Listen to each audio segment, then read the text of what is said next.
झाडांवर बसणार किंवा एखादा कोपरा ते असं खड्डा खोदून तिथे बसणार मातीवर. तर यात फायदा काय होतो तुम्हाला सांगतो.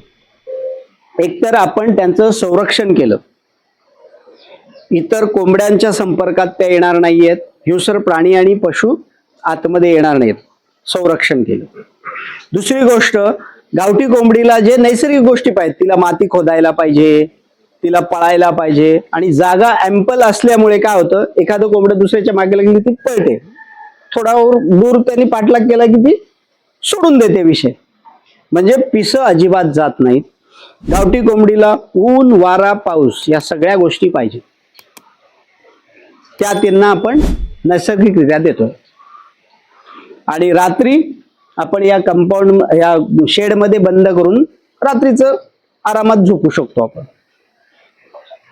अशा प्रकारचं हे इन्फ्रास्ट्रक्चर स्वस्तामध्ये आपल्याला तयार करायचंय, ज्याला म्हणतात अर्धबंदिस्त किंवा परसातील कुक्कुटपालन.